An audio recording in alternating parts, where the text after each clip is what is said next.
संदेश था, उत्साहित करने वाला एक संदेश था कि कैसे जो लोग प्रभु की आवाज को सुनते हैं, कैसे वो प्रभु के लिए इस्तेमाल होते हैं। और आज भी उसी से मिलता जुलता संदेश, दूसरा राजा की किताब 7 अध्याय जब आप पढ़ेंगे, इस अध्याय को मैंने कई बार पढ़ा और मैंने पहले भी इसमें से करीब 1 साल या उससे कम समय, 1.5 साल पहले एक संदेश को दिया। और जब भी मैं इस दूसरा राजा की किताब 7 अध्याय को पढ़ता हूँ, मेरा मन बहुत आनंदित हो जाता है और मेरे अंदर का विश्वास यदि थोड़ा बहुत कमजोर भी होता, वो भी बढ़ना शुरू हो जाता है, क्योंकि इतनी गहराई की बातें, इतनी प्रेरणादायक बातें और इतनी उत्साह की बातें इस अध्याय के अंदर है। और जब हम इसको प्रार्थना के साथ पढ़ेंगे, जरूर परमेश्वर का आत्मा हमें उत्साहित करेगा और हमें प्रेरणा देगा जब हम इस अध्याय को पढ़ते हैं। और मैंने तो जब भी इस अध्याय को पढ़ा, जरूर मेरा छोटा विश्वास भी परमेश्वर ने बढ़ाया है, मेरे कमजोर विश्वास को भी प्रभु ने उन्नत किया है। और जब इस अध्याय से पढ़ता हूँ, तब मैं परमेश्वर से आशीष को पाता हूँ। और आज जब इस संदेश को हम सुनेंगे, आज हम आशीष में होंगे। आइए एक छोटी प्रार्थना हम करेंगे। स्वर्गीय पिता, हम आपके सामने आपकी पवित्र हजूरी में पिता प्रार्थना करते, तेरा वचन जो देहधारी होकर हमारे बीच में आया है, जो प्रभु 2 धारी तलवार से भी चोखा है, जो हृदय मनों को बुद्धे को आर पार छेदता है, जो एक मधु के समान मीठा है प्रभु, और हमारे प्राणों को बहाल करने की ताकत जिसमें है। पिता, आज इस वचन को प्रभु हमें गहराई के साथ मनन करने के लिए सहायता और मदद करें। और प्रभु वो वचन आज हमारे जीवनों से बोले, हमसे बात करे, हमसे बात करे। और उस वचन को हम अनुमति देते हैं कि वो हमारी जिंदगी में आज एक बड़े परिवर्तन को लेकर आए। पिता, चाहते तेरा वचन आज हमारी देह, आत्मा, प्राण को प्रभु बहाल करे और आज हमारे जीवनों से बात करे। एक बड़ा परिवर्तन आज हमारे जीवन में आए। जहां पर हम कमजोर हैं प्रभु, वहां हमें बल मिले, और जहां पर हम गलत हैं हमें दिशा निर्देश मिले। जहां पर हम कमजोर हैं प्रभु, वहां हमें ताकत और सामर्थ्य मिले। और तेरे वचन को हम अनुमति देते, वो हमारे जीवनों में आज काम करने पाए। और तेरे वचन के सामने हम नतमस्तक हो जाते हैं परमेश्वर। और प्रभु, तेरे वचन को चाहते हैं वो हमारे जीवनों से आज बातचीत करने पाए। तेरे हाथ में इस प्रार्थना को यीशु के नाम से मांगते हैं, आमीन। अब मैं चाहूंगा पढ़िएगा उस साइज को जो मैंने आपको थीम दिया था, दूसरा राजा 7 अध्याय उसका 9 है। जोर से ऊंचे स्वर में पढ़िएगा प्लीज। तब वे आपस में कहने लगे, जो हम कर रहे हैं वह अच्छा काम नहीं है। ये अच्छा काम नहीं है। 8 पद से पढ़ना शुरू करें ताकि आपको आसानी से समझ में आए। जब वे घोड़ी छावनी के छोर में डेरों के पास पहुंचे, तब एक डेरे में घुसकर खाया पिया और उसमें से चांदी, सोना और वस्त्र ले जाकर छिपा रखा। फिर लौटकर दूसरे डेरे में घुस गए और उसमें से भी ले जाकर छिपा रखा। तब वे आपस में कहने लगे, जो हम कर रहे हैं वह अच्छा काम नहीं है। ये आनंद के समाचार का दिन है, परंतु हम किसी को नहीं बताते। जो हम पौ फटने तक हम भोर से पहले, तो हमको दंड मिलेगा। यदि हम नापते तो हमें दंड मिलेगा। इसलिए अब आओ हम राजा के घराने के पास जाकर यह बात उनको बतला ले। प्रभु का धन्यवाद। यदि मैं थोड़ा इसका पृष्ठभूमि बैकग्राउंड बताऊं, जहां पर 2 राज्य हैं, एक शोमरोन है, एक आराम है। शोमरोन के लोग परमेश्वर के लोग हैं और आराम का जो लोग हैं वो परमेश्वर के लोगों के विरोधी अन्य जाति लोग हैं, जो परमेश्वर को नहीं जानते और जो हर समय परमेश्वर के लोगों के विरोध में काम करते हैं, परमेश्वर के लोगों के खिलाफ काम करते हैं। और जहां पर एक बात जो उन्होंने किया, उन्होंने आकर शोमरोन को पूरी तरह से घेर लिया और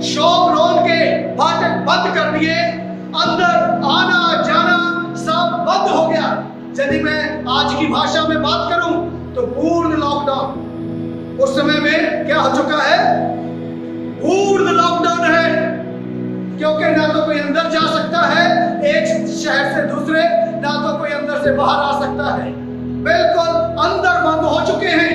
और इसलिए जब अंदर बंद हो गए, बाजार से राशन अंदर नहीं आ रहा, बाजार से सामान अंदर नहीं आ रहा है, और बाहर फाटकों के पास, गेट के पास दुश्मन लोग बंदूक, तलवार, लाठी, भाले लिए हुए वहां पर बैठे हुए हैं। ऐसी परिस्थिति, ऐसे हालात वहां पर हैं। और ऐसे हालात के बीच में, ऐसी परिस्थितियों के बीच में कैसे वो जी रहे हैं, वो मैं आपको दिखाना चाहता हूँ। कैसे क्या परिस्थिति वहां पर हो चुकी है, क्या हालात वहां पर हो चुके हैं, क्या वातावरण वहां पर हो चुका है, वो बात मैं आपको दिखाना चाहूंगा। 7 अध्याय 12 आयत को पढ़िएगा प्लीज। तब राजा रात ही को उठा तब राजा रात ही को उठा और अपने कर्मचारियों से कहा, मैं तुम्हें बताता हूँ कि अरामियों ने हमसे क्या किया है। अरामियों ने हमसे क्या किया है। वे जानते हैं कि हम लोग भूखे हैं, लॉकडाउन में हैं, अंदर बंद हैं। वो लोग जानते हैं हम अंदर भूखे बैठे हुए हैं। इस कारण वे छावनी में से मैदान में छिपने को ये कहकर गए हैं बाहर कि जब वे नगर से निकलेंगे, जब हम लोग नगर से निकलेंगे, तब हम उनको जीवित पकड़कर नगर में घुस जाएंगे। सुनिए क्या वातावरण है, क्या हालात है वहां पर। अकाल पड़ चुका है, क्योंकि कुछ भी खाना पीना नहीं है। और ऐसे समय में पहले तो जो गधे उनके पास थे, उन्होंने सोचा थोड़े दिन चलो कोई बात नहीं, चिकन तो है नहीं है, मटन तो है नहीं, इसलिए क्या खाएंगे। उन्होंने गधों को काट काट के खाना शुरू किया। लेकिन अकाल इतना पड़ गया, जो मुंडियां फेंक दी थी ना गधों के सर, क्योंकि अकाल इतने दिन रहा, लॉकडाउन इतने दिन रहा, और दुश्मन ने इतने दिन उनको अंदर बंद करके रखा। अभी वो गधे के जो सर थे फेंके हुए, वो भी बिकना शुरू हो गए। क्योंकि भूखे मरते क्या करेंगे, भूखे मरते हुए क्या नहीं करेंगे, जो कुछ भी मिल रहा है वो ही खाएंगे। और मुझे घटना याद आती अभी केवल 2 महीने पहले की, मुझे मालूम नहीं आप में से कितने लोगों ने देखा है। मेरे पास फेसबुक पे किसी ने भेजा, इस लॉकडाउन में जब लोग भूखे प्यासे नंगे पैदल चल रहे थे 1000 किलोमीटर, उनके पास खाने पीने के लिए कुछ नहीं था। लोग पंजाब से, कश्मीर से, जम्मू से, हरियाणा से वापस बिहार अपने घरों में जा रहे थे, 1000 किलोमीटर भूखे प्यासे, छोटे छोटे बच्चों के साथ। एक आदमी 3 दिन हो गया पैदल चलते हुए भूखे प्यासे, खाने के लिए कुछ नहीं उनके पास। मेरे पास वीडियो है, सड़क के किनारे था, बैठ के उसको खा रहे थे। ये क्या कर रहा है? जो गाड़ी के नीचे आके मर गया, उसका वहां कचरा, मीट के टुकड़े बिखरे पड़े हुए हैं। भूखा मरता क्या नहीं करेगा, उसको खाना बैठा हुआ। अभी 1.5-2 महीने पहले की बात बता रहा हूँ, क्योंकि भूख के लिए कुछ भी करने के लिए तैयार होंगे। वहां पर भी ऐसा वातावरण है, ऐसा माहौल है। वो लोग गधों के सर को खा रहे हैं, उसके बाद कबूतरों के बीज तक उठा उठा के खा रहे हैं। जब इतने में भी काम नहीं चला, जब गधे भी खत्म हो गए, कबूतरों की बीट भी खत्म हो गई, उसके बाद अभी भूख क्या करेगी, जिंदा तो रहना है, क्या करें। बहनें एक दूसरे को पूछ रही है क्या करें, तेरे घर में कुछ है? बोले गधे का सर भी जो फेंका था वो भी खा लिया, नहीं रहा कुछ नहीं है। कबूतर की बीट है वो भी खा ली। बोले आप क्या करें? बोले काम करो, तेरा बेटा है ना, आज इसको काटते हैं, कल मेरे बेटे को काटेंगे। आज तो अपना बेटा काट हम खाएंगे, और कल को तेरा बेटा काटे तो कल को मैं अपना बेटा काटूंगी, उसको खाएंगे। हालात देखिए कैसे हो चुके, वहां वातावरण कैसा हो चुका, परिस्थितियां कैसी हो चुकी, और ऐसा माहौल है। राजा डर के मारे बैठा हुआ है अंदर। 12 को पढ़िएगा दोबारा से। राजा रात को रात को उठा, उसको किसी ने बता दिया कुछ, देख के आया है वो बाहर जाके, ऐसा प्रतीत हो रहा है। बाहर जाके कुछ देख के आया, आके डर के मारे बैठा हुआ है और बोले दुश्मन तो छुप के बैठा हुआ है ताकि जब हम निकले वो हमें जिंदा पकड़ ले। ऐसी परिस्थितियां, ऐसे माहौल में वो लोग जी रहे हैं। कई बार हम परमेश्वर के लोग, मसीह को मानने वाले लोग, हम भी कई बार डर के माहौल में इतना बैठ जाते हैं डर के, हमें पता नहीं है परमेश्वर कुछ कर चुका है। हालेलुया। हमें परमेश्वर के कामों का पता नहीं चलता। परमेश्वर हमसे पहले ही कुछ कर चुका है। परमेश्वर हमसे पहले ही अपने काम को मेरे और आपके लिए कर चुका है, लेकिन डर इतना हावी हो जाता कि हमें समझ में नहीं आता। परमेश्वर के कामों को हम देख नहीं पाते, परमेश्वर के कार्यों को हम देख नहीं पाते। यहाँ पर वही परिस्थितियां हो रही है, वही हालात हो रहे हैं। बड़ी तब राजा रात ही को उठा और अपने कर्मचारियों से कहा, मैं तुम्हें बताता हूँ कि अराबियों ने हमसे क्या किया है। वे जानते हैं हम लोग भूखे हैं। इस कारण वो छावनी में से मैदान में छुपकर ये कह के गए हैं कि जब वे नगर से निकलेंगे तब हम जीवित पकड़ लेंगे। और राजा डर में है, परेशानी में है, और बाहर दुश्मन है, क्या करे कितने, क्योंकि एलीशा ने बोला था इंतजार करो। अभी वो इंतजार कर रहे हैं, डांट ओढ़ के बैठा हुआ है, डर में जी रहा है। और ऐसे समय में गधे भी खत्म हो गए, सब खत्म हो गए, बच्चों को काट कर खाना शुरू किया। तभी एक जन को राजा एलीशा के पास भेजता है, बोला कितने दिन और इंतजार करें, और कितने दिन हमें बैठना पड़ेगा। परमेश्वर का जन, परमेश्वर की आवाज को सुनने वाला, प्रभु की वाणी को सुनने वाला, परमेश्वर क्या बोलता है उसको सुनने वाला व्यक्ति, वो परिस्थितियां क्या है, हालात क्या है, उसकी परवाह नहीं करता। वो केवल प्रभु की ओर अपनी आंखें लगा के रखता है। अभी मैं बार बार चीख के लॉकडाउन में बोला, हमारे पास समय है, प्रार्थना में समय बिताइए, बाइबल पढ़ने में समय बिताइए, प्रभु की आवाज को सुनने में समय बिताइए। ये अच्छा समय है प्रभु की आवाज को सुनने का, ये अच्छा समय है परमेश्वर की वाणी को सुनने का, ये अच्छा समय है परमेश्वर के साथ रिश्ता बनाने का। क्योंकि वही व्यक्ति परमेश्वर की आवाज को सुन पाएगा, प्रभु की वाणी को सुन पाएगा, जो वचन पढ़ता है, जो प्रार्थना करता है, जो प्रभु के साथ संगति करता है। इसलिए हालात कैसे भी हो, परिस्थितियां कैसे भी हो, वातावरण कैसे भी हो, वो प्रभु की आवाज को सुनने वाला व्यक्ति जो होता है वो एक बड़े फर्क को लेकर आता है। राजा ने जैसे भेजा, मालूम है क्या कहा, पढ़िए 7 अध्याय का 1। एलीशा के पास राजा ने भेजा है किसी को। तब एलीशा ने कहा यहोवा का वचन सुनो, यहोवा का वचन सुनो। यहोवा यूं कहता है, कल इसी समय शोमरोन के फाटक में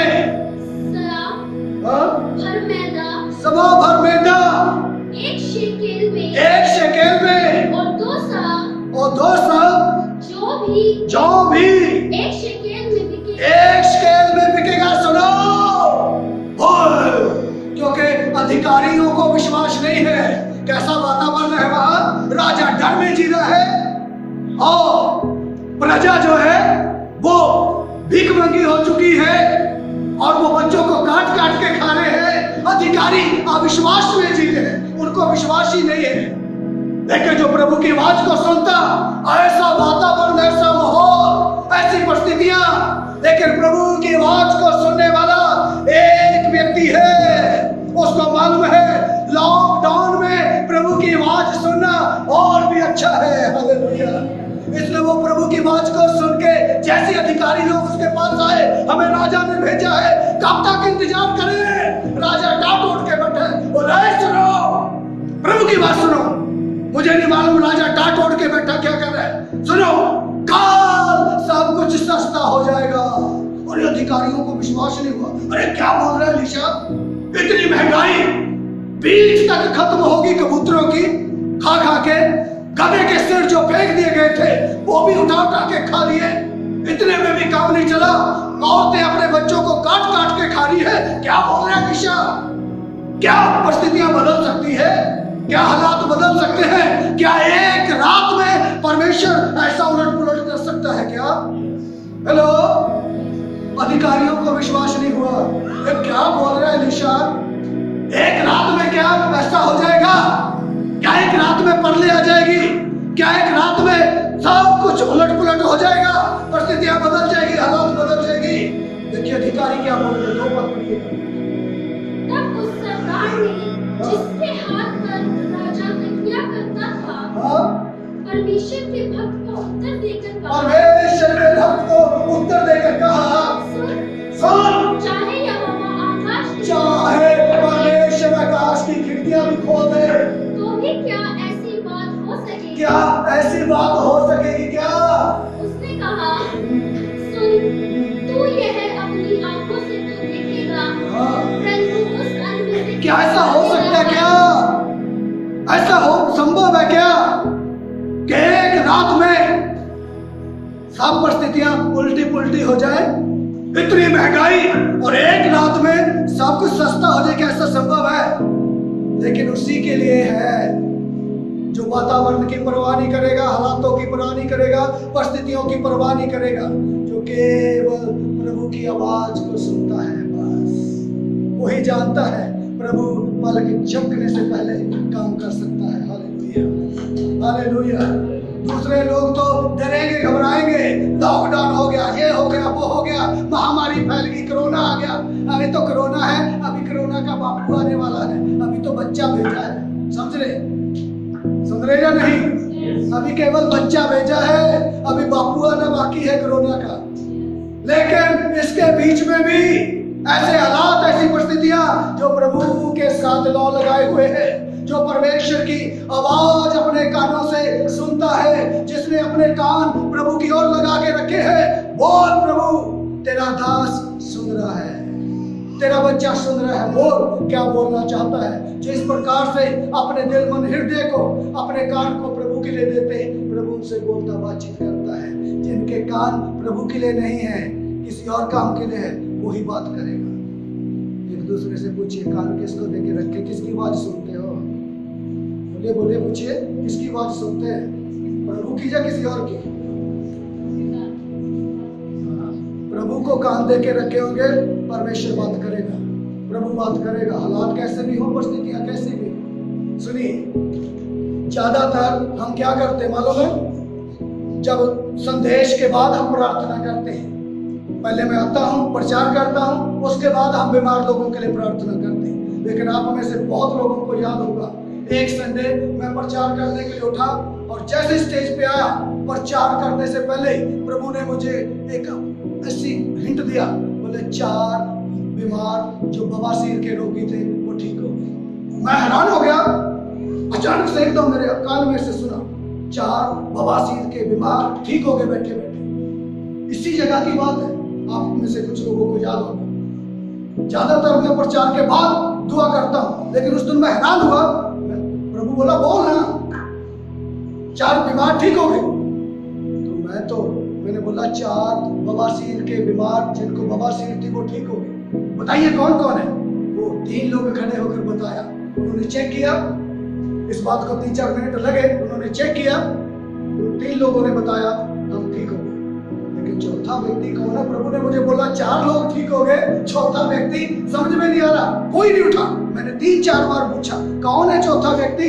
यदि प्रभु ने मुझे बोला है 4 रोगी ठीक हुए बवासीर के, तो 4 ही हुए हैं। इसका मतलब क्या प्रभु झूठ बोलते हैं? 3 उठे, चौथा नहीं उठा? प्रभु तो झूठ नहीं बोलते, चौथा नहीं उठा कोई बात नहीं। लेकिन कुछ समय के बाद, शायद मुझे मालूम नहीं अभी प्रॉपर कितने टाइम के बाद, 15 दिन 20 दिन के बाद, हम लोग देहरादून में गए थे। देहरादून में एक लड़का आया मीरा के पास, उसने बोला दीदी, जब पास्टर जी बोल रहे थे 4 मरीज ठीक हुए हैं बवासीर की बीमारी जिनको थी, 3 खड़े होकर गवाही दिया, वो चौथा मैं था। मैंने शर्म के कारण मैं खड़े होकर बताया नहीं, क्योंकि मैंने जब से होश संभाली, करीब 10-12 साल से मुझे बहुत खतरनाक बवासीर थी और मुझे यकीन नहीं हुआ जब पास्टर जी ने बोला। मैंने चेक किया अपने आप को, बवासीर का दर्द जो मुझे होता था वो दर्द तो नहीं था, लेकिन मैंने शर्म के कारण बताया नहीं और मैं चेक करना चाहता था क्योंकि मुझे विश्वास नहीं हो रहा था। मैं जो 12 साल से 15 साल से मुझे बवासीर की बीमारी, क्या वो एक क्षण में ठीक हो गई? और आज 20 दिन हो गए मुझे वो बीमारी नहीं है। क्या वो चौथा दिन रहता? प्रभु अपने लोगों से बात करता है, प्रभु अपने लोगों से अगुवाई करता है, प्रभु अपने लोगों के कान में बोलता है, लेकिन उन्हीं लोगों के जो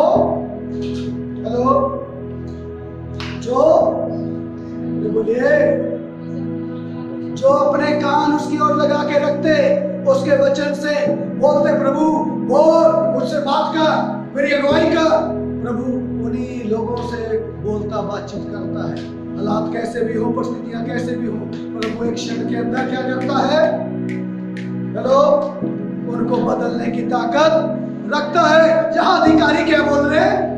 और यदि आकाश की खिड़कियां भी खुल जाए, क्या परमेश्वर के पास इतना दान है क्या कि वो सब कुछ महंगा सस्ता कर देगा? इतना धन है क्या परमेश्वर के पास? इतना धन है क्या? इसलिए वो अधिकारी क्या बोल रहे हैं? यदि परमेश्वर आकाश की खिड़कियां भी खोल दे, आकाश के दरवाजे भी खोल दे, आकाश के झरोखे भी खोल दे, तो भी ऐसा संभव नहीं है। इतनी महंगाई के बीच में कल भोर से पहले वो बोलता है हालात बदल जाएंगे। हालेलुया। एक दूसरे को बोलिए, परिस्थितियां कैसी भी हो, प्रभु भोर से पहले हालात बदलने की ताकत रखता है। बोलिए जल्दी से। सुनिए, एक घटना, प्रभु के दास अपनी गवाही बता रहे थे। कई बार हम बोल देते हैं और समझ नहीं आता। कई बार आत्मा से भर के, प्रेरित आत्मा की आत्मा से भर के हम बोल देते ऐसा होगा, और कई बार हमें भी पता नहीं चलता, अरे ये क्या बोल दिया, कैसा होगा, ऐसा पॉसिबल है क्या, ऐसा संभव है क्या? क्योंकि हम भी इंसान हैं। लेकिन जब आत्मा से भरकर, आत्मा की प्रेरणा पाकर, उसकी आवाज को सुनकर जब हम बोलते, तो प्रभु कर देता है। Hallelujah, hallelujah. प्रभु के एक दास जो एक इंजीनियर थे और साथ साथ सेवा भी करते थे, टूल्स इंजीनियर, और जिस कंपनी में वो इंजीनियर थे, वो बताते अपनी गवाही कि वहां पर काफी करीब 5000 वर्कर उस कंपनी में काम करता था, और काफी लेडीज भी वहां काम करती थी, और उस लेडीज के ऊपर जो सुपरवाइजर थी उसका नाम था पद्मा, और वो पद्मा जब भी चलती थी ठाई ठाई ठाई ठाई चलती थी, और सब लेडीज उससे घबराती थी, जितनी लेडीज काम करती थी, क्योंकि वो सुपरवाइजर थी और उसका रोग था बहुत पद्मा का, इसलिए सब लोग घबराती थी लेडीज काम करते थे। और एक पास्टर जो इंजीनियर भी था, टूल्स इंजीनियर, और साथ में पास्टर भी सेवा करते थे, प्रचार करते थे। और एक दिन ये पद्मा वहां पर आके बैठी हुई, ये पास्टर जो है इंजीनियर थे, प्रचार कर रहे थे, और ये पद्मा आई, भैया मेरे लिए भी प्रार्थना करो, क्या जानते आप मुझे, मैं कौन हूँ? मतलब तुझे कौन नहीं जानता? ठाए ठाए ठाए ठाए चलती, सब लोग तेरे से डरती हैं लेडीज। बोले सब लेडीज तो डरती, लेकिन घर में मेरी हालत कुत्ते जैसी है, क्योंकि 17 साल हो गए मेरी शादी को, अभी तक कोई बच्चा नहीं है। सास मारती है, 2 बार झाड़ू से मारा, अभी भी बच्चा नहीं है, 17 साल हो गए, संतान नहीं है। प्रभु के दास ने अचानक से आत्मा से भरकर बोल दिया, हे पद्मा, अगली बार जब मैं आऊंगा तेरे पास संतान होगी। प्रभु का धन्यवाद। इतना बोल के प्रार्थना करके वो तो चला गया। अचानक से किसी ने 6 महीने बाद ही उस जगह में मीटिंग रखी, उसी जगह।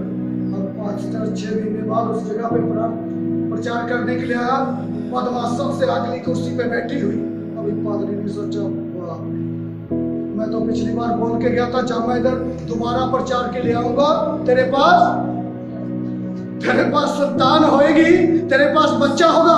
मुझे तो ये था 2.5 साल के बाद दोबारा होगा, तो 6 महीने के बाद ही आ गया। पास्टर पद्मा से नजर नहीं मिला रहा, बात प्रचार कर रहे थे उधर। बाद में सारे लोग प्रार्थना के लिए आए। पादरी जानबूझ के लोगों के लिए ज्यादा समय लगा के प्रार्थना कर रहे हैं। उनको पता है पद्मा उठ के चली जाएगी तब तक, लेकिन पद्मा तो बैठी वही जा नहीं रही। बाद में सोच रहा है यार मैं क्या करूँगी, है ना, मैं तो ज्यादा टाइम लगा के सब लोगों के लिए प्रार्थना कर रहा हूँ, तो वहीं सामने वाली कुर्सी पे बैठे हुए जब सब लोगों के लिए प्रार्थना हो गया, तो कोई बचाने को बहाना, अब तो पद्मा तो आएगी पक्का भाई, पद्मा आ गई, बोले भैया ले लो मिठाई का डब्बा, बोला है? बोले हाँ, आप बोल के गए थे अगली बार जब मैं आऊंगा आपके पास संतान होगी, अभी मैं 6 महीने से हालेलुया, प्रभु का धन्यवाद, परमेश्वर के दास, पादरी का एकदम विश्वास पड़ गया, बोला प्रभु का भक्त हूँ मैं, पहले तो डर रहा था लेकिन अभी काम हो गया ना, मिठाई का डब्बा देखते इसका भी विश्वास बढ़ गया। अरे परमेश्वर का दास हूँ, जो बोलता हूँ सही बोलता हूँ। और वापस वो बता रहा है ये चमत्कार कैसे हुआ, तो बोलते मैं वापस आया, प्रभु ये कैसे हो गया, प्रभु ने क्या कहा सर,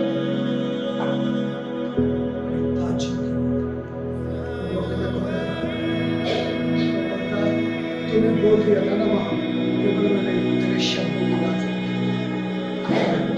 तूने उस पद्मा को बोल दिया था ना कि अगले साल में अगली बार जब मैं आऊंगा प्रचार के लिए तेरे पास संतान होगी, और तूने बोल दिया, इसलिए मैंने तेरे शब्दों को आज उस पद्मा के पास 5 बच्चे, जिसके पास 17 साल से एक भी बच्चा नहीं था, 17 साल शादी को हो गए थे, आज उस पद्मा के पास 5 बच्चे की आशीष है। इसलिए परमेश्वर जो बोलता है, परमेश्वर एक क्षण में परिस्थितियां और हालात क्या करता है, बदल देता है। परमेश्वर एक क्षण में हालातों को बदलने की ताकत रखता है। यहाँ पर देखो कैसे हालात हैं, राजा डर के साथ जी रहा है, प्रजा जो है गरीबी के कारण जी रही है, और लेकिन अधिकारी वो अविश्वास में जी रहे हैं। ऐसे हालात, ऐसी परिस्थितियां वहां पर हैं, ऐसा वातावरण वहां पर है, लेकिन परमेश्वर का दास परमेश्वर की आत्मा से प्रेरणा पाकर, परमेश्वर की आवाज को सुनकर बोलता है, पढ़िए 7 अध्याय पर, तब एलीशा ने कहा यहोवा का वचन सुनो, यहोवा का वचन सुनो, यहोवा यूं कहता है, कल इसी समय शोमरोन के फट में बहुत सस्ता हो जाएगा सब सामान। हालेलुया, हालेलुया, क्योंकि परमेश्वर के दास ने बोला है, परमेश्वर के भक्त ने बोला है, परमेश्वर के आत्मा से प्रेरणा पाकर बोला है। तुम्हारी सोच, तुम्हारी समझ में ये हो सकता है नहीं हो पाएगा ऐसा, लेकिन प्रभु ने बोला है तो प्रभु एक ही रात में सारे हालातों को बदलने की ताकत रखता है। हालेलुया, मेरा प्रभु कब काम करता है मालूम है? जब कोई काम नहीं करता ना, सब लोग खराटे मार के सोते, कई लोग तो ज्यादा सोते, कई लोग कम, रात तो सोने के लिए है, पर कई लोग तो दिन को भी सोने के लिए इस्तेमाल करते हैं। हाँ, कई लोग बैठे हुए, प्रभु का धन्यवाद, दिन को भी सोने के लिए इस्तेमाल करते। जब सब लोग खराटे मारते, मेरा प्रभु तब काम करता है। हालेलुया, हालेलुया, वो रात को भी काम करता है। मेरा प्रभु लिखे ना तो सोता है ना ऊँगता है, मेरा प्रभु रात को काम करने में एक्सपर्ट है। हालेलुया, इसलिए जितने लोग रात में समय बिताते ना प्रभु के साथ, वो ऐसे ऐसे प्रकाशनों को पाते ना, क्योंकि सब लोग सोए होते हैं, कोई प्रभु को तंग करने वाला नहीं होता। प्रभु बोलते भरो खराटे, लेकिन कोई एक जन जो बोलता है प्रभु मुझे बता कुछ, प्रभु से बात करता है। हालेलुया, एक दूसरे को पूछिए, खराटे भरना चाहते या रात को कुछ प्रभु से सुनना चाहते, कुछ प्रभु की आवाज सुनना चाहते, उससे कुछ पाना चाहते। प्रभु रात को काम करता है, मालूम है? उत्पत्ति पढ़िए 20 अध्याय, देखो आपको पता चलेगा। उत्पत्ति 20 अध्याय, जल्दी से पढ़ना फटाफट, उसका 11 आयत को पढ़िए जल्दी से, समय बचाइए। अब्राहम ने कहा, मैंने ये सोचा था कि इस स्थान में परमेश्वर का कुछ भी भय नहीं है, इसलिए ये लोग मेरी पत्नी के कारण मुझे घात करेंगे। कहानी सबको मालूम है, अब्राहम और उसकी पत्नी सारा जब मालूम है उसकी पत्नी जो है बहुत सुंदर, बूढ़ी होने पर भी बहुत सुंदर। अब्राहम जब उस देश में से जा रहा था, परदेश में है अब्राहम अपनी पत्नी के साथ, उसने सोचा मैं तो यहाँ परदेशी हूँ, मेरा यहाँ कोई अपना नहीं है, कोई जान पहचान वाला नहीं है, और मेरी पत्नी सुंदर है और इस देश के लोग भी बड़े कमीने हैं, और इस देश के लोग मेरी पत्नी को देखकर वो मुझे मार देंगे। इसलिए उसने अपनी पत्नी को पहले ही पट्टी पड़ा दी। क्या कहा? एक काम करना, इस देश के लोग बड़े कमीने हैं और तू सुंदर है और तेरे कारण मेरे ऊपर विपत्ति ना आए, इसलिए यदि कोई कुछ पूछे उनको नहीं बताना ये मेरा पति है, और उनको बोल देना ये मेरा भाई है। और ऐसा ही हो गया। राजा अबीमेलेक उस जगह का, उसने देखा अरे बाप रे इतनी सुंदर औरत, उसने पूछा कौन है जी तेरे साथ? बोले मेरा भाई है। उसने बोला ठीक है तेरा भाई है तू चल मेरे साथ। रात को अपनी पत्नी बनाने के लिए ले गया, और रात को परमेश्वर स्वप्न में आकर बात कर रहा है। कब बात कर रहा है? हेलो, पूरी बाइबल पढ़ के देखिए, जब सब लोग खराटे मार के सोते तब प्रभु बात करता है रात में। हालेलुया। इसलिए सोने वाले नींद से जा, प्रभु की आवाज सुनने के लिए अपने कानों को दे, प्रभु की आवाज, प्रभु की वाणी सुनने के लिए अपने कानों को लगा। बहुत हो गया सोना, बहुत हो गया हल्का, इस समय है हम प्रभु की आवाज को सुने, परमेश्वर की वाणी को सुनने वाले हो। अबीमेलेक को प्रभु सपने में आके बोले ये जो तूने रखा है ना, जिसको लेके आया, ये अब्राहम की पत्नी है। वो बोला तो बोल रहे मेरी बहन है, बोला उसने जो बोला सो बोला, हाथ नहीं लगाना इसको। हालेलुया। समझ रहे, प्रभु रात को भी काम करता है, चाहे उस देश में कोई भी उसका अपना सगा नहीं है, कोई भी उसका अपना नहीं है जो अब्राहम को बचा सके, लेकिन जहां पर कहीं भी परमेश्वर का डर भय नहीं है, वहां पर परमेश्वर अपने उन ऐसे लोगों अधर्मी के अंदर भी अपना डर और भय पैदा कर देगा। हालेलुया। यदि हम सोचते हम अकेलापन महसूस करते, कोई हमारे साथ नहीं, कोई हमारा अपना नहीं, डरने की जरूरत नहीं, परमेश्वर अधर्मियों के मन में डर पैदा कर देगा। हालेलुया। हालेलुया। परमेश्वर अधर्मियों के मन में भी डर पैदा कर देगा। एक और सच्ची घटना आपको बता रहा हूं। एक प्रभु के दास हैं, काफी अच्छे समर्पित परमेश्वर के दास हैं, वो अपनी गवाही बता रहे थे।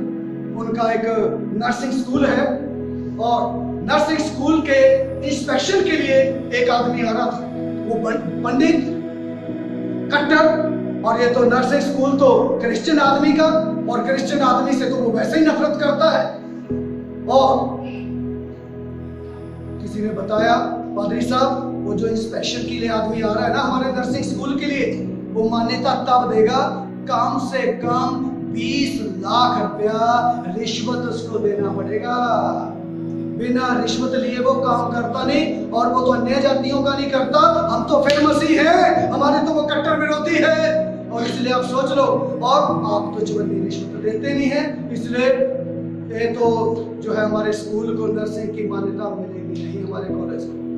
वो बोला एक काम करना, जैसे वो व्यक्ति इंस्पेक्शन के लिए आएगा, मेरे कमरे में से लेकर ही उसको उधर नर्सिंग स्कूल में लेके जाना, बस केवल 2 मिनट के लिए उसको मेरे कमरे में लेकर आना है। ये परमेश्वर का दास रात को प्रार्थना किया, प्रभु कल वो व्यक्ति आ रहा है इंस्पेक्शन के लिए, हमारे कॉलेज की मान्यता के लिए, और सब लोग बता रहे हैं 20 लाख रुपए से कम वो रिश्वत लेता नहीं है, और इसलिए प्रभु मैं तो रिश्वत देता नहीं।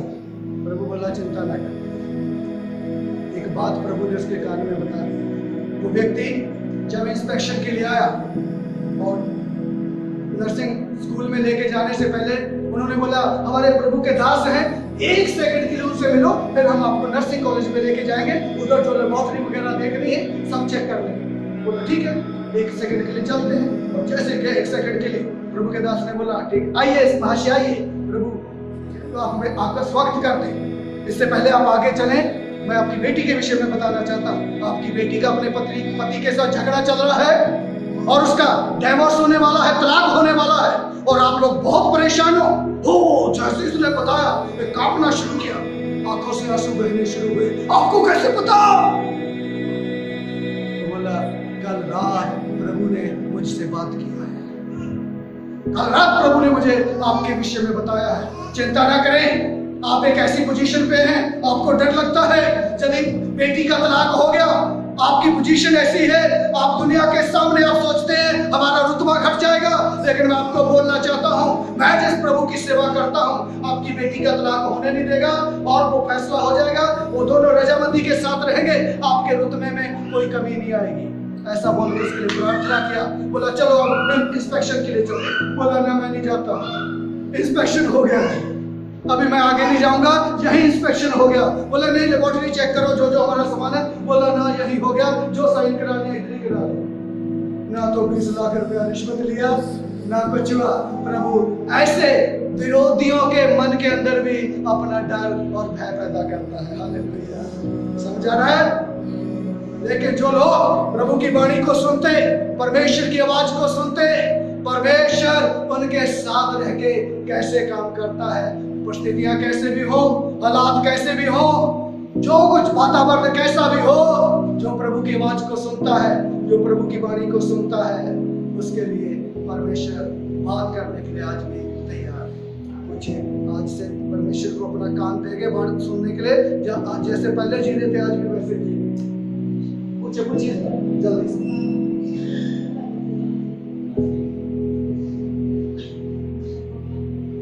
एक आयत पढ़िएगा मेरे साथ जल्दी से। दूसरा राजा 19 अध्याय 35 आयत, जल्दी से। दूसरा राजा 19 अध्याय उसका 35 आयत। उसी रात में क्या हुआ? उसी रात में क्या हुआ? देखिए परमेश्वर रात ही रात में भोर से पहले कैसे काम करता है। जब आपकी आंखें खुलेगी, आप केवल सुबह देख पाएंगे ये क्या हो गया। कि यहोवा के दूत ने निकलकर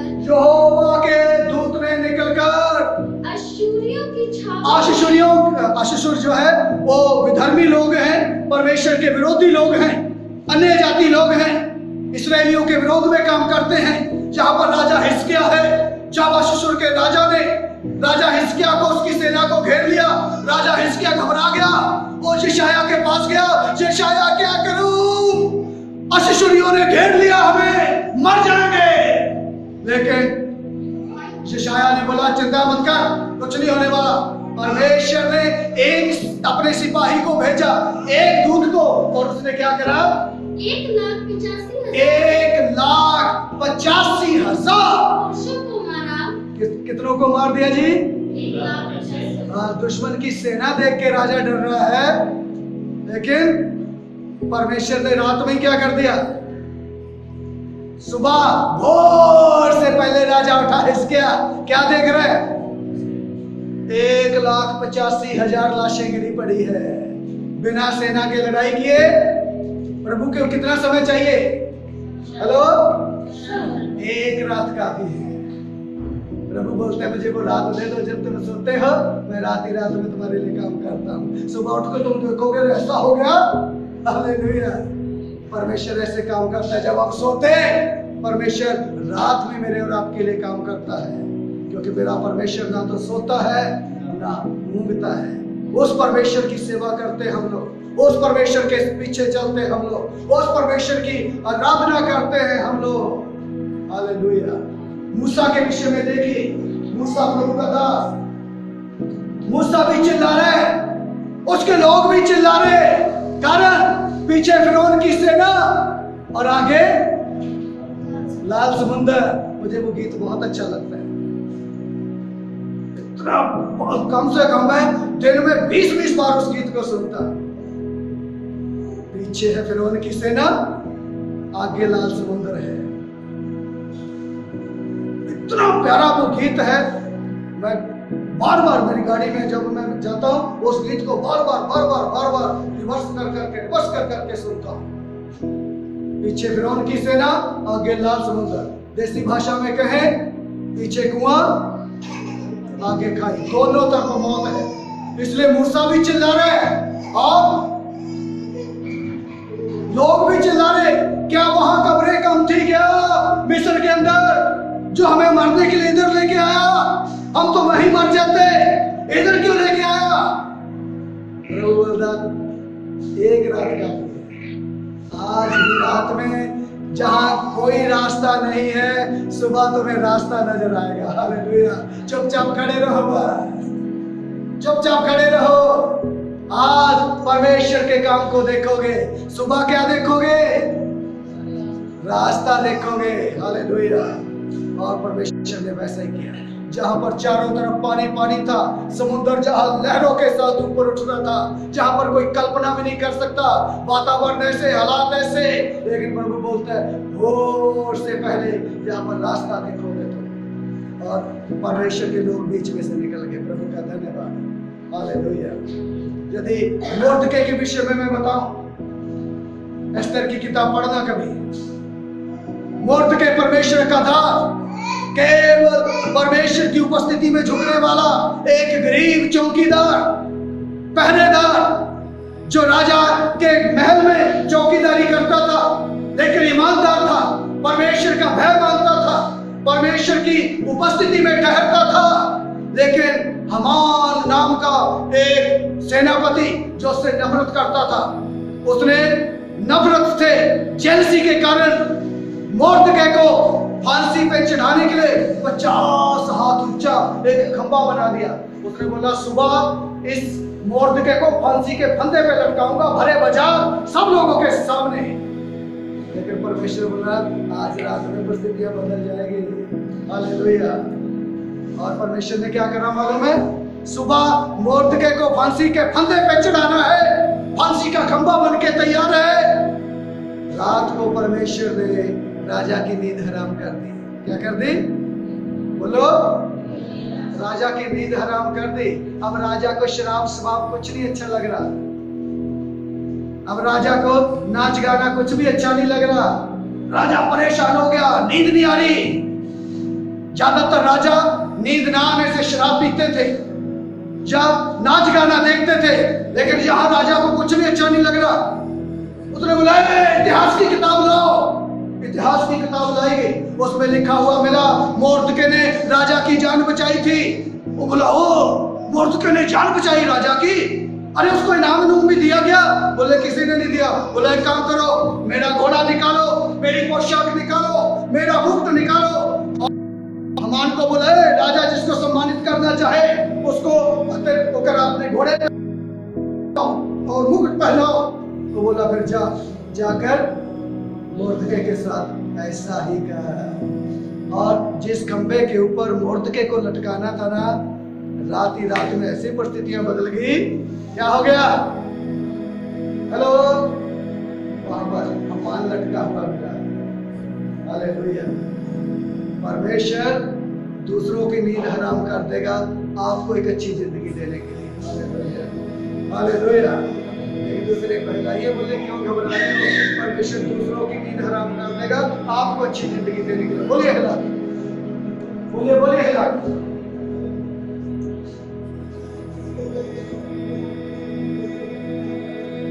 पतरस जानते? पतरस को सुसमाचार प्रचार करने के चलते वहां की रोम सरकार की सेना ने पकड़ लिया, जेल के अंदर बंद कर दिया। और पतरस के ऊपर सुबह गर्दन क्या हो जाएगी पतरस की, धड़ से अलग। पतरस को मालूम है कल सुबह तू इस दुनिया को देख नहीं पाएगा, क्योंकि रोम सरकार ने ऑर्डर दे दिया है तेरी गर्दन सुसमाचार के कारण धड़ से अलग की जाएगी। लेकिन पतरस रात को क्या कर रहे हैं? डर के मारे कांप रहे। अरे कल सुबह क्या होगा? गर्दन कट जाएगी। ऐसे क्या है ना? प्रार्थना भी नहीं कर रहा, लेकिन वो खराटे मार के सो रहा था। स्वर्गदूत ने आके उठाया है, उठ, कहां सो रहे? क्योंकि पतरस को मालूम है मेरा प्रभु रात को परिस्थितियों को बदल देता है। हालेलुया। समझ रहे? रात में क्या कर दिया? स्वर्गदूत भेज दिया प्रभु ने। बोले पतरस उठ, कहां सो रहे? बोला चल, जेल के दरवाजे खोल गए, हथकड़ियां खोल गई, जा बाहर। और होने से पहले क्या हो गया? सब वातावरण परिस्थितियां बदल गई। हालेलुया।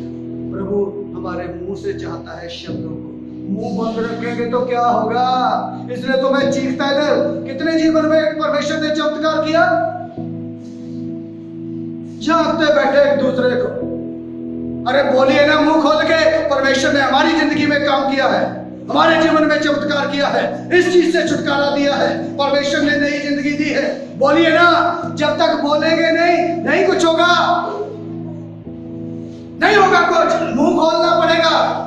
यहेजकेल की किताब 37 अध्याय पढ़ के देखिए। परमेश्वर लेकर आया यहेजकेल का हाथ पकड़कर, हे यहेजकेल दे इन हड्डियों को। क्या ये हड्डियां? क्योंकि कब्रिस्तान में लेके गया परमेश्वर उसको। कब्रिस्तान में हड्डियां हड्डियां पड़ी थी चारों तरफ। बोला क्या ये हड्डियां जी सकती है? ना उसने यस नहीं बोला। उसने बोला प्रभु तू ही जानता है, मुझे नहीं मालूम ये हड्डियां जिएगी या नहीं। बोला एक काम कर, मुंह तो खोल, आत्मा से भरकर, प्रेरणा से पाकर आत्मा की भविष्यवाणी कर। हड्डियों इकट्ठी हो जाए एक जगह। जब तक मुंह नहीं खोलेंगे तो क्या हड्डियां इकट्ठी होंगी क्या? बेटे सूखे से आए सूखे से चले गए, कोई आनंद ही नहीं है। अरे मुझे रोकना पड़े, अरे बहुत होगी टेस्ट बनी, बाकी अगले हफ्ते करेंगे। लेकिन मुझे 12, 15, 18 साल हो गए, मुझे जबरदस्ती उठाना पड़ता है। पंजाब में जाके देखिए, उधर रोकते हैं, अरे बस और गवाही नहीं लेंगे बस। यूपी में, इसलिए मैं बोलता हूं यूपी उल्टा प्रदेश है, उल्टे लोग हैं। बोलने से भी नहीं उठ के खड़े होते, इसलिए तो जीवन में आनंद नहीं है, क्योंकि बोलते नहीं। परमेश्वर बोला बोल, आत्मा से भर के बोल। उसने आत्मा की प्रेरणा पाकर हड्डियों को बोल दिया, हे हड्डियों परमेश्वर का वचन सुनो, इकट्ठी हो जाओ। मालूम है क्या हो गया? जो हड्डियां इधर उधर बिखरी पड़ी हुई थी ना, कड़क कड़क कड़क कड़क कड़क सब एक जगह आके जुड़नी शुरू हो गई। हड्डियां एक जगह ढेर लग गया। फिर उसने पूछा परमेश्वर है इसका, क्या इन हड्डियों में मांस आ सकता है क्या? बोला प्रभु मुझे मालूम नहीं। बोला भविष्यवाणी कर, मुंह खोल। फिर बोला ए हड्डियों यहोवा का वचन सुनो, मांस आ जाए तुम पे। मालूम है क्या हो गया? वो टक टक टक टक टक टक उसके ऊपर मांस चढ़ना शुरू हो गया। चमड़ा फटाफट टक टक टक टक सारी हड्डियों में। बाह बन रही है ना, मुंह बन रहा है, टांगे बन रही, उंगलियां बन रही, सारा मांस आ गया उनके ऊपर। लेकिन अभी भी खाली हड्डी और मांस ही है। क्या काम चलेगा उससे? हेलो ना ना ना, अभी भी काम नहीं चलेगा। इसलिए उसने पूछा यहेजकेल हड्डियां भी जुड़ गई, मांस भी आ गया, क्या इनमें नसें आ सकती है क्या? कहना प्रभु तू ही जानते। बोला बोल भविष्यवाणी कर। फिर भविष्यवाणी करा, ए हड्डियों नसें आ जाए, नसें। क्योंकि खाली खोल था हड्डियों का, नसें नहीं थी। फिर नसें बनना शुरू हो गई, मांस के अंदर नसें बन गई। अभी भी जीवन नहीं है। चर्च में भी बहुत लोग ऐसे हैं, सूखी हड्डियों के ढांचे हैं। गवाही है किसी की? सूखी हड्डियों के ढांचे। एक दूसरे को बोलिए का मुंह खोलना शुरू करोगे या सूखी हड्डियों के ढांचे बने रहोगे? जोर से बोलो। कब तक सूखी हड्डियों के ढांचे बने रहोगे? मुंह खोलिए, मुंह खोलिए। मुंह खोलना शुरू किया। अभी तक केवल हड्डियां हैं, मांस है, नसें हैं, जीवन नहीं है। लेकिन जैसे मुंह खोल दिया, हे सूखी हड्डियों तुम में जीवन आ जाए। हालेलुया। और उसी समय हड्डियां उठ उठ के खड़ी हो गई। देखो वो एक बड़ी सेना बन गई। हालेलुया। इसलिए मुंह खोलना, हालेलुया भी मुश्किल से इसका पैसा लगता है क्या? या हालेलुया बोलने के पैसे लेता हूं मैं? जैसे मैं हालेलुया बोल दूं उसमें भी विचारों के दम निकलते। नहीं तो इतना बड़ा चमत्कार प्रभु ने कर दिया, जीवन आना चाहिए अंदर, पता चलना चाहिए, बोलना शुरू करे, चिल्लाना शुरू करे। मालूम है जब मैच खेलते ना क्रिकेट का, कभी केरला में जाके देखिए, साउथ इंडिया में पास्टर प्रचार करते ना, उनको इतना आनंद आता है, ऐसे चिल्लाते हो क्योंकि उनको आनंद आता है, वो पवित्र आत्मा उनके अंदर काम करता है। हम दुआ करके आते ही नहीं, घर से पता नहीं नहाते, मुंह में धोते, तो खाली बाइबल से पास्टर बोलेगा आगे बैठ के झाँकते रहते 2 घंटे, कब खत्म करेगा, उसके बाद हेलमेट पे हाथ रख के भेज देगा। आनंद नहीं है, परमेश्वर का जीवन नहीं है। मैं चाहता हूं वो जिंदा कलीसिया बने, वो जीवन आए, आनंद आए आपको संदेश में, और पवित्र आत्मा काम करे संदेश सुनते हुए। वो तभी होगा जब घर से प्रार्थना के साथ, तैयारी के साथ आएंगे, प्रभु के साथ रिश्ता होगा, वो सूखी हड्डियां नहीं रहोगे, जीवन होगा, परमेश्वर का जीवन होगा, तब होगा। और वो कब होगा?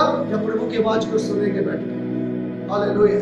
तब आनंद आएगा, तब प्रभु की महिमा होगी, तब परमेश्वर का जीवन आप में आएगा। उस समय आप बैठे नहीं रह पाएंगे जब संदेश होगा, वो अंदर से पवित्र आत्मा जोर मारेगा, अंदर से पवित्र आत्मा आपको उभारेगा, वो तभी होगा। हालेलुया।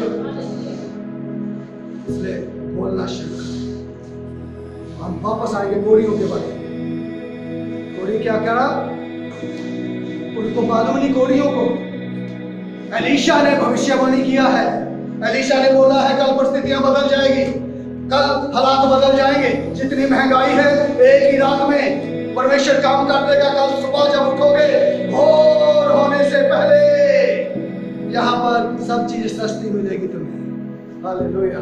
कोरियों ने इस आवाज को नहीं सुना, कोरियों को मालूम नहीं क्या हो चुका, परमेश्वर रात में काम कर चुका है, कोरियों के इस बात से कोई लेना देना नहीं, उनको पता ही नहीं। सोचा अरे इतने दिन हो गए भूखे भूखे यहाँ बैठे, क्या करें? शहर के अंदर हम जा नहीं सकते, यदि जाएंगे भी शहर के लोग क्या करेंगे? कोड़ी कहीं का अछूत अशुद्ध शहर में आ गया, पत्थर मार के मार देंगे, या फिर हमें क्या करेंगे? इसलिए काम करते हैं, चलो दुश्मन के पास ही चलते हैं, मरते हैं तो मारने दे, नहीं तो भीग देंगे, कम से कम कुछ दिन तो जिएंगे, या खाना देंगे बंदी बना के।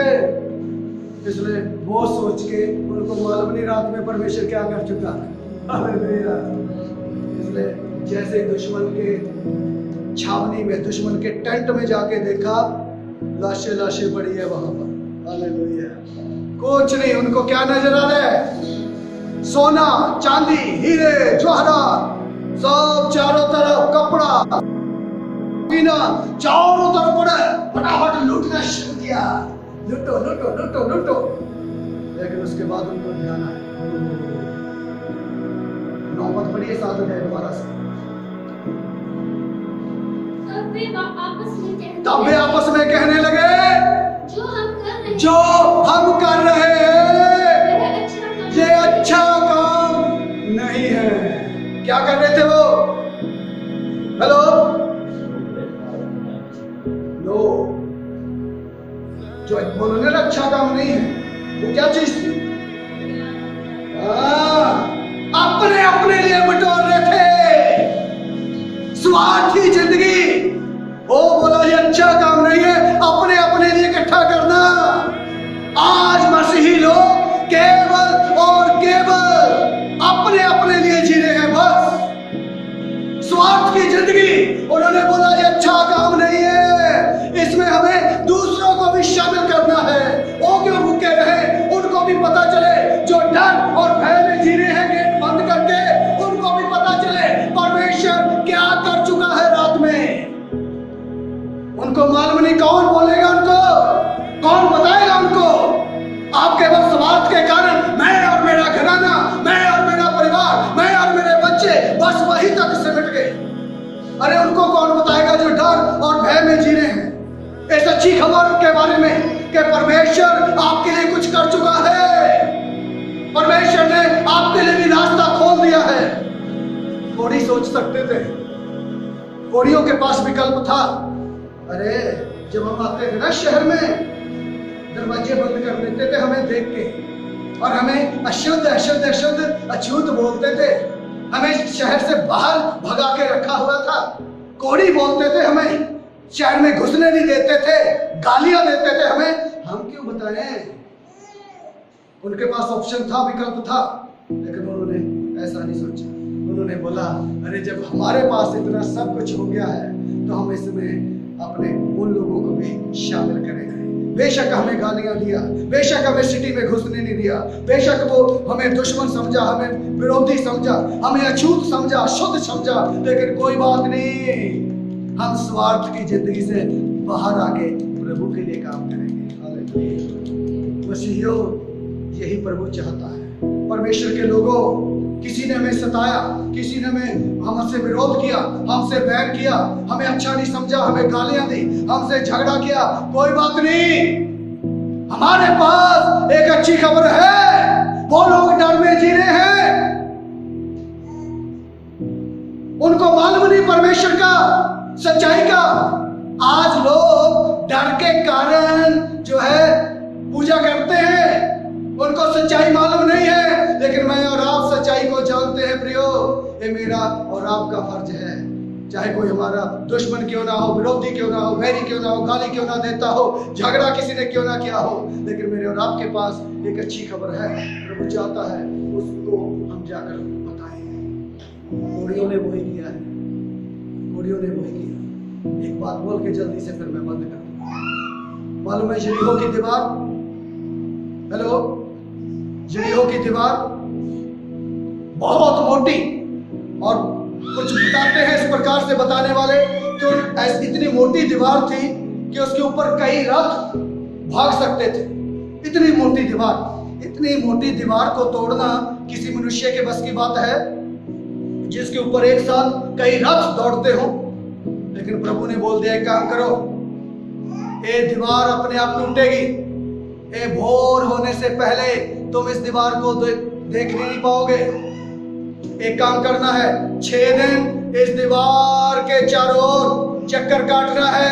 एक काम करना, किसी से कोई बात नहीं करनी, बस मुंह बंद रखना है, चक्कर काटते रहना है, मुंह बंद रखना है, चक्कर काटते रहना है। मैं सोचता हूं 6 दिन लगातार उन्होंने चक्कर काटा, वो भी लाखों लोग, एक दूसरे से बात भी नहीं किया। रह सकता है क्या इंसान एक दूसरे से बात किए बिना? है जी? नो। लेकिन कैसे वो रहे, कैसे यरीहो की दीवार गिरी, कैसे वो वफादार रहे, ये बात बोल के जल्दी से 2 मिनट में मैं फिनिश करूंगा। ध्यान से सुनिएगा। एक घटना उन्होंने देखा था, जिस समय यरदन नदी 2 भाग हुई थी। परमेश्वर ने अपने 4 याजकों को बुलाया था। उसने बोला, 4 याजक आओ, वाचा का संदूक अपने सर के ऊपर उठाओ, और एक काम करना है, ये जो नदी है इसके बीच में विश्वास के साथ कदम रख देना है। तब तक चमत्कार नहीं होगा। किनारे पे खड़े सोचते रहो, पहले रास्ता खुलेगा उसके बाद हम अंदर जाएंगे। लो, विश्वास के साथ नदी में कदम रखोगे तब रास्ता खुलेगा। 4 याजक परमेश्वर की आज्ञा का पालन किया है। वाचा का संदूक सिर पे उठाया और नदी में, यरदन में पैर रखा, और पैर रखते नदी 2 भाग हो गई। हालेलुया। उस आज्ञाकारिता को लाखों लोगों ने देखा था जो इस्राएल के लोग थे, और इसलिए उनको 4 याजकों ने उन लाखों लोगों को प्रेरणा दिया परमेश्वर के लिए वफादार रहना, परमेश्वर के लिए आज्ञाकारी रहना है, परमेश्वर जो बोलता है वैसा ही करना है। उन 4 याजकों ने प्रेरणा दिया लाखों लोगों को। लाखों लोग उन 4 लोगों की गवाही को देखकर जैसा परमेश्वर ने बोला उन्होंने वैसा ही किया। हालेलुया। परमेश्वर ने बोल दिया था 6 दिन चक्कर मारना है, किसी से कोई बात नहीं करनी, वो आज्ञाकारी रहे। कारण क्योंकि 4 लोग उनके लिए इंस्पिरेशन थे, 4 लोग उनके लिए प्रेरणादायक थे। अरे आज हम कई बार मैं देखता हूं हमारे परिवार के लोग क्यों विश्वास में नहीं आते, मालूम है? प्रभु ने चाहा तो इसके ऊपर किसी दिन पूरा संदेश में दूंगा। क्यों हमारे लोग, हमारे घर के लोग, हमारे चाचा ताऊ, क्यों हमारे जान पहचान रिश्तेदार क्यों विश्वास में नहीं आते?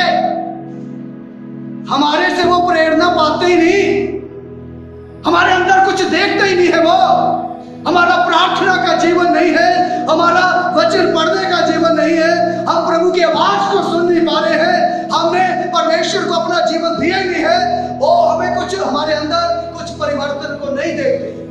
लेकिन ये चार याजक, लाखों लोगों ने देखा वहां लहरें उठ रही है पानी में, इतनी गहरी नदी है, और परमेश्वर ने जो बोला, याजकों ने संदूक उठा के पानी में पैर रख दिया, और पानी में पैर रखने के बाद यरदन नदी दो भाग होगी। ये लाखों लोगों ने देखा, इसलिए उनके लिए आसान हो गया परमेश्वर की आज्ञा का पालन करना। समझ रहे? आज लोग क्यों परमेश्वर के पीछे नहीं चल रहे? हमारे अन्य जाति, पड़ोसी, रिश्तेदार, दोस्त, मित्र, वो हमारे अंदर नहीं देखते हैं, वफादारी नहीं देखते, आज्ञाकारिता नहीं देखते, परमेश्वर जो बोलता है उस बात को हमें करते हुए नहीं देखते।